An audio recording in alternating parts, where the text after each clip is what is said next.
right. I think really the only new one on here is George.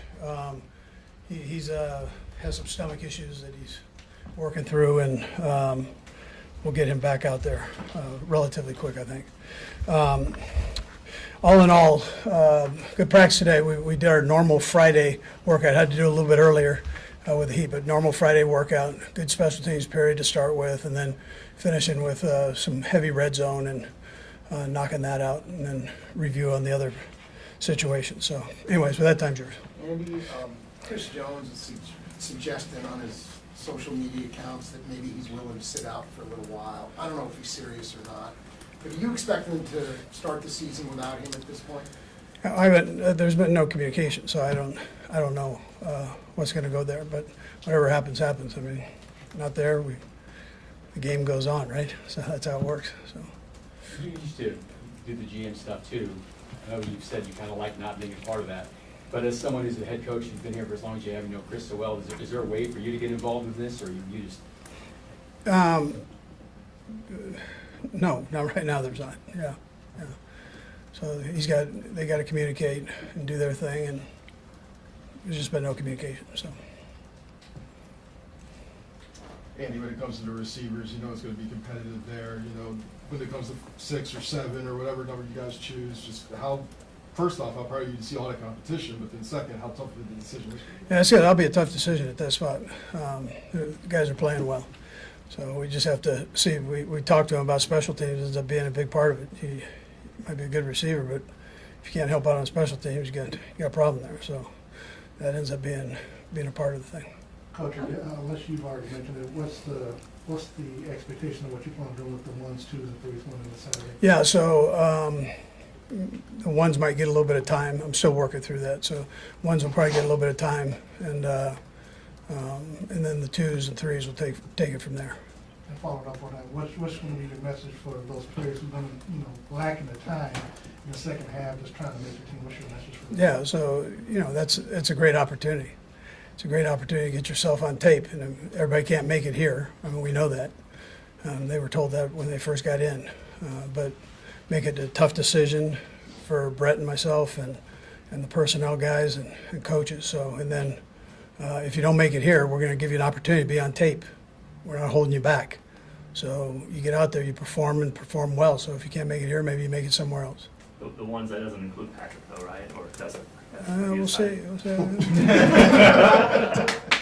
Hey Andy, with the quarterback position, we talked about 6 to 7 for receivers. With quarterback, are you looking at 3, or could it be 2 or 3 with that particular position? Keeping on the roster.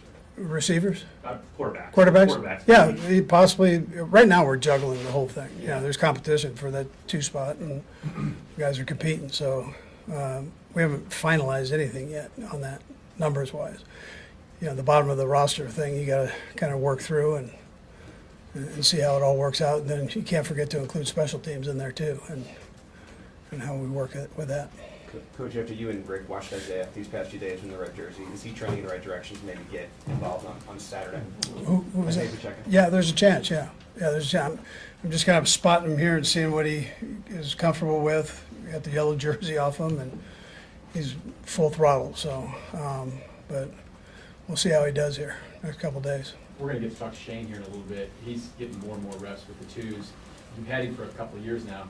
What sort of growth have you seen from him, and is something even clicking more lately for him to get more of those reps? Yeah, well, he looks more comfortable, and I think in a crazy way, Blaine's been good for him, and bringing out the best in him. The competition, and and Blaine's competing like crazy too, and it's been a good challenge there for him. But he's doing a nice job. More time, coming up here, so. See how both of them do. Andy, without Chris there, how have you been impressed with the defensive line that kind of stepped up at ours? Yeah, they're working their tail off, and I appreciate that. And it's similar. If somebody gets hurt, if somebody gets hurt, you got to go play. And so that's the approach they've taken. Chris isn't here, opportunity for us to play, and they worked their tail off there. Yeah, it's been impressive to watch them. Andy, is there a guy from that group who's maybe taken a step since, or more than a step since the start of camp?